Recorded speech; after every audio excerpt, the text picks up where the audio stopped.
Bonjour à tous. RP Média reçoit aujourd'hui le ministre de la Réconciliation nationale du Mali, Zahabi Ould Sidi Mohamed, qui nous a fait l'honneur de nous accorder un peu de son temps.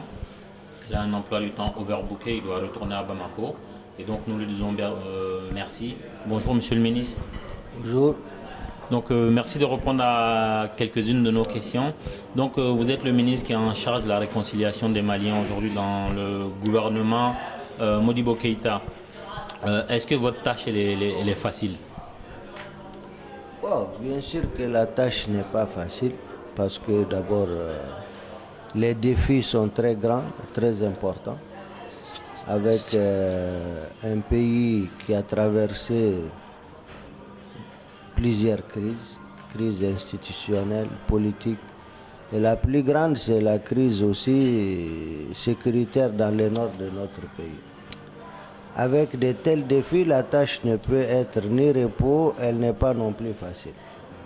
Mais je reste très optimiste et confiant parce que nous avions un peuple qui est tolérant, un peuple qui aime son pays. Et le fait que tous les Maliens sont épris de paix et de justice dans leur majorité, le fait que tous luttent pour que notre pays reste un et indivisible et que le vivre ensemble reprenne, je pense que les espoirs sont permis par rapport à cette difficile et complexe mission qu'est la réconciliation nationale. Quand vous parlez de réconciliation nationale, on sait aujourd'hui ce qui a amené le Mali à créer un département ministériel pour réconcilier les Maliens. Mais vos bureaux sont au sud, sont à Bamako. Quel type de Maliens vous devez réconcilier et dans les faits, quels sont les Maliens aujourd'hui que vous réconciliez? Bon, vous savez, moi, tout d'abord, j'aime pas beaucoup cette affaire de nord, de sud, comme si le Mali avait été divisé entre nord et sud. C'est un truc artificiel parce que les Maliens sont très métissés, très, comme on dit, liés les uns aux autres, que réellement, bon, c'est vrai que nous avions tendance facilement à rentrer dans un cliché comme s'il y a une division. Alors que les populations sont, comme je l'ai dit, très liées les unes aux autres. Les réalités aussi maliennes, tout le monde les connaît. C'est des réalités sociales avec une complémentarité séculaire entre les populations. Ce que je peux dire par rapport à... C'était quoi la question que vous avez? La question c'était, vous devez réconcilier les Maliens. On sait qu'il y a une partie, on va éviter le terme nord-sud. Voilà, il y a une partie, je refais la question, peut-être aussi que les spectateurs n'ont pas bien saisi. Il y a une partie des Maliens qui ont pris des armes contre d'autres Maliens pour réclamer certaines choses.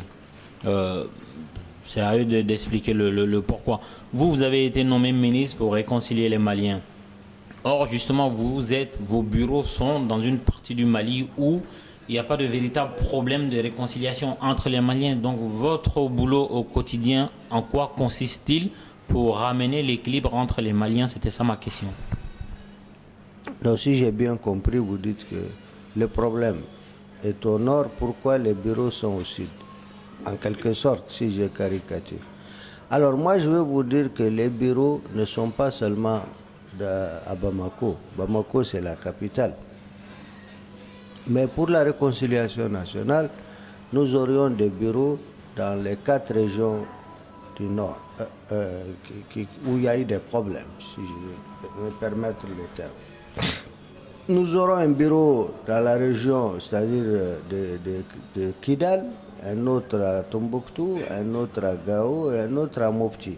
C'est-à-dire c'est là où il y a eu le plus de problèmes dans les septentrions. On aura des antennes dans les autres régions aussi qui seront localisées dans les gouvernorats, les chefs-lieux des régions.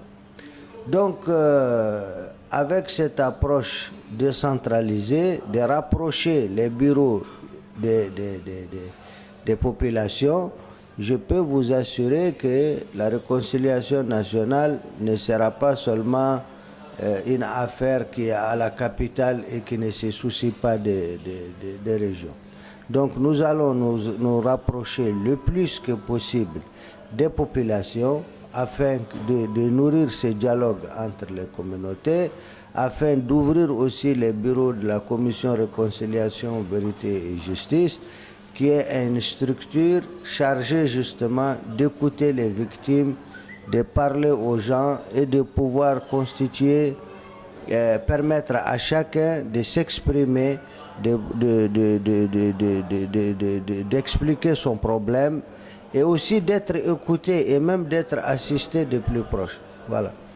Mais, pour revenir aujourd'hui aux accords que vous êtes venus défendre ici à Paris, hier vous étiez à une conférence de presse avec votre homologue Choguel Maïga et le secrétaire politique du président IBK, M. Touré. Est-ce que vous n'avez pas le sentiment d'avoir perdu un peu de temps à Alger, à discuter avec des gens où vous savez d'avance qu'ils n'ont aucun intérêt aujourd'hui? Le MNLA, caché sous l'appellation CMA, refuse cet accord-là. Vous nous dites qu'ils vont le signer le 15 mai. S'ils devraient le signer le 15 mai, une première question, pourquoi attendre le 15 mai pour le signer, sachant que rien ne va changer dans l'accord? Ça, c'est une première question. Une deuxième question, quels moyens votre gouvernement a pour obliger cette partie du Mali-là à appliquer un accord qu'ils vont signer s'ils le signent toutefois? Bon, moi je n'ai pas l'impression qu'on a perdu notre temps ici, ni à Alger, parce que quand on cherche la paix, on ne doit pas se fatiguer. Le problème qu'il y a, la paix, on en a besoin, parce que tout le monde veut la paix au Mali. En première position, les populations elles-mêmes, c'est-à-dire les Maliens de manière générale et les populations du Nord en particulier, qui sont dans les camps de réfugiés, qui vivent dans les régions de Gao, de Tombouctou, qui vivent les martyrs au quotidien, et à Kidal, les populations sont fatiguées. Donc tout le monde veut la paix. Et quand on cherche la paix, on ne doit pas se fatiguer. C'est le mot qu'il ne faut jamais prononcer. Parce que c'est une tâche noble, il faut persister, il faut continuer à y croire. Et moi, j'y crois. Je crois que la paix est bien possible et elle aura lieu aussi dans notre pays. Pour revenir aux hésitations de la CMA, MNLA, HCIA et MAA, qui tardent à paraffer les documents, personnellement, comme je l'ai dit, je trouve qu'il faut que tout le monde soit réaliste. L'accord qui a été trouvé à Alger, c'est un accord équilibré. C'est un accord aussi qui a été supervisé par la communauté internationale, qui a écouté les versions de toutes les parties. Et les accords sont des accords inclusifs. Ça ne concernait pas seulement le gouvernement et les mouvements armés. Il y avait la société civile et comme je l'ai dit aussi, il y a 4 parties. 4 parties dont 3 ont accepté l'accord en le paraphant. Le gouvernement, la plateforme des mouvements et aussi la communauté internationale. Maintenant, il reste la CMA qui a ses contraintes qui lui sont propres selon les informations que j'ai. Mais cela ne les engage pas, ça n'engage que moi. Certains parmi eux veulent la paix et ils veulent rejoindre le processus. Il y a d'autres extrémistes, il faut le dire, qui pensent à autre chose, qui ont aussi d'autres agendas. Et il semblerait que ces extrémistes sont toujours hésitants. Mais ce que je peux vous garantir, c'est que pour moi, l'idéal que tout le monde vienne signer. On souhaite vivement que tout le monde vienne signer. Mais s'il y en a aussi qui ne signent pas, ce n'est pas la fin du monde. Parce que l'accord a déjà prévu ça. L'accord l'a prévu parce qu'il est toujours, dans tous les processus, il y a des gens qui ont d'autres agendas, qui n'ont pas l'agenda de la paix, que la paix n'arrange pas. Et ils se connaissent et nous on les connaît aussi. Et par rapport à ce type de personnes, il est clair qu'il va trouver toutes sortes de subterfuges pour ne pas signer. Mais moi j'invite tout le monde à venir signer le 15 mai, afin que nous reconstruisons ensemble notre pays et afin que la mise en œuvre, qui est un autre défi, de cet accord soit facilité aux uns et aux autres et à nos partenaires aussi qui nous accompagnent. Ça tombe bien que vous soyez là, que vous soyez mon invité aujourd'hui. Vous avez été le ministre des Affaires étrangères du deuxième gouvernement de IBK. Et justement, on a envie de vous demander quel est le vrai poids de la diplomatie malienne à travers le monde, quand on sait que l'accord de Ouagadougou, qui avait été vendu au Mali comme un sésame, comme la lueur d'espoir, donc qui a en même temps créé les conditions nécessaires pour les élections, qui nous avait été vendu aussi comme étant des élections qui allaient dégager un président légitime à même de demander ce qu'il faut pour le Mali. Aujourd'hui, on se rend compte que aucun point de l'accord n'est respecté par la partie qui a pris les armes. Il y avait un projet de DDR qui n'a jamais eu lieu et au contraire, ceux qui ont pris les armes ont gagné plus de terrain. Ça, c'est d'une part. La communauté internationale, elle regarde, n'a jamais sanctionné ces groupes armés. Quand le Mali ne respecte pas une partie du deal, la communauté internationale hausse le ton pour le dire au Mali. Par contre, quand les groupes armés font des entorses aux différents accords, aux différents deals entre les deux parties, personne ne dit rien. Et donc on a envie de demander à quoi sert la diplomatie malienne. Est-ce que le Mali a des amis puissants dans ce monde? Est-ce que le Mali n'est pas isolé sur le plan diplomatique dans le concert des nations? Bon, merci bien. Tout d'abord, ce que je voudrais dire, on ne peut comparer que des choses comparables. On ne peut comparer que des choses comparables. Pour moi, le gouvernement malien n'est pas à comparer à des groupes armés. Le gouvernement malien a sa légitimité, il a toute la légalité de son côté et on ne peut pas le comparer à des groupes armés qui ne sont tenus, sont tenus peut-être par leur bonne foi, mais en dehors de ça, quels moyens de pression les gens ont sur eux, je crois que là, il faut être imaginatif. Ce n'est pas comme un État, ce n'est pas comme un gouvernement. Ça, c'est la première des choses. La première mise au point que je veux faire. Maintenant, dire que l'accord de Ouaga n'a rien servi, je ne suis pas d'accord avec vous. L'accord de Ouaga a permis la tenue des élections présidentielles, les élections législatives. Certes que sur la dimension du cantonnement qui était prévu, l'accord n'a pas été appliqué. Bon, c'est un des points de faiblesse de cet accord, mais il ne faut pas quand même sous-estimer cet accord. Il n'a pas été appliqué pour diverses raisons, parce qu'il y avait justement, on prévoyait, le calendrier était trop optimiste, on prévoyait des élections 60 jours après les élections, qu'il y aura l'ouverture des négociations, ce qui n'a pas été le cas. Et ainsi, de retard en retard, on a eu les glissements jusqu'à ce qu'aujourd'hui, Dieu merci, en tout cas, nous avions un accord de paix qui a été paraphé, accepté par la communauté internationale, ce qui est très important. Que la communauté estime que pour la crise du Mali, dans le nord du Mali, voilà une solution qu'ils ont eu à dégager, et c'était multinational. Il y avait toutes les organisations internationales. Donc la solution qu'on a aujourd'hui, nous du côté du gouvernement, nous sommes déterminés à l'appliquer et à la mettre en œuvre.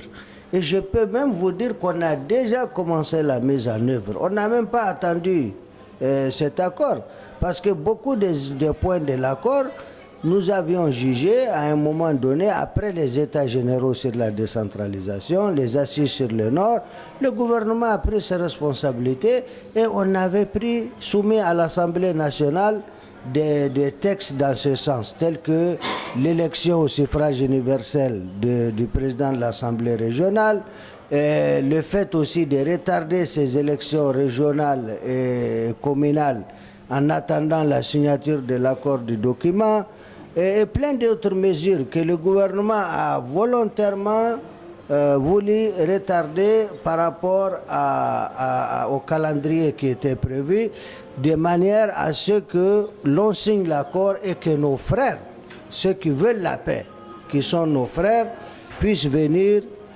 nous accompagner dans ce processus. Donc, c'est pour dire, pour me résumer, que pour nous, l'accord de paix, ce n'est pas une perte de temps à Alger, c'était très utile. Le gouvernement du Mali aussi, il a une diplomatie qui est très active, ça je peux vous le dire, parce que notre pays revenait de très loin. Et on peut dire aussi que nous avons beaucoup d'amis qui nous accompagnent. La preuve, c'est que cet accord, il est accompagné par toutes les grandes organisations. Et cela est le résultat de la diplomatie à la tête de laquelle se trouve le président lui-même, El Haj Ibrahim Boubacar Keïta. Vous avez vu que depuis qu'il est monté au pouvoir, sa vie n'a pas été repos. Après la campagne, il n'a pas eu de congé. Il a commencé, il voyage partout pour soutenir, pour faire entendre la voix du Mali, pour dire que le Mali est de retour. Et je crois que les résultats sont payants aujourd'hui et ils sont tangibles, à moins que l'on ne soit de mauvaise foi pour ne pas le reconnaître. Dernière question, je vous laisse aller prendre votre avion. Vous avez dit hier lors de la conférence de presse que les Nations Unies puniront ceux qui ne voudront pas signer cet accord-là le 15 mai. Vous avez vous-même dit aujourd'hui, pendant tout début de l'interview, qu'il faut être assez intelligent pour pouvoir sanctionner des groupes rebelles parce qu'ils n'ont pas la même légitimité qu'un État.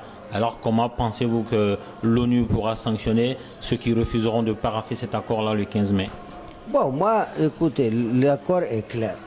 Dans les dispositions de l'accord, il est dit que le Conseil de sécurité des Nations Unies et le Conseil de paix de l'Union africaine prendront les mesures appropriées qui s'imposeront pour ceux qui ne voudraient pas rentrer dans l'agenda de la paix.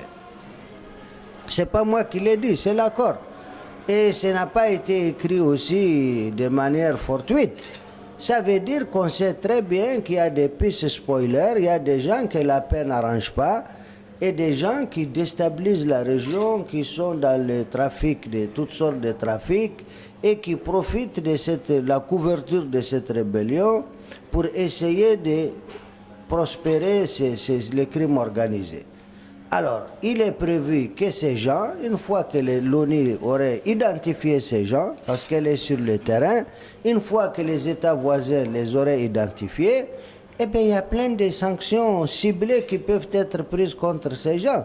Et ce n'est pas nouveau, ce n'est pas un fait nouveau avec le nord du Mali, c'est une pratique à laquelle les Nations Unies ont eu à recourir contre même des États organisés, telles que les limitations des visas, les restrictions de voyage, la limitation aussi comment on appelle, la saisie des biens, s'ils en ont, je ne sais pas, immobilier ou les comptes bancaires. De toutes les façons, la communauté internationale saura toujours trouver les mécanismes qui s'imposent pour faire ces sanctions ciblées contre ceux qui ne veulent pas la paix. Mais je précise que nous, notre souhait en tant que gouvernement, que tout le monde, tous les frères rejoignent le processus et qu'il n'y ait pas de sanctions contre X ou Y. Mais ceux qui vont s'entêter et qui veulent être un obstacle à la paix, c'est avec plaisir que nous allons non seulement les indexer, mais également demander nous-mêmes en tant que gouvernement que ces sanctions soient appliquées sur eux. Merci. Merci, Monsieur le ministre. Je rappelle, Zahabi Ould Sidi Mohamed, le ministre de la Réconciliation nationale du Mali, était présent à Paris pour une conférence de presse organisée par la mouvance présidentielle locale. Donc, merci à vous et bon retour à Bamako. Merci. Je vous en prie. Allez. Bon, tu m'as pris sans déjeuner le matin.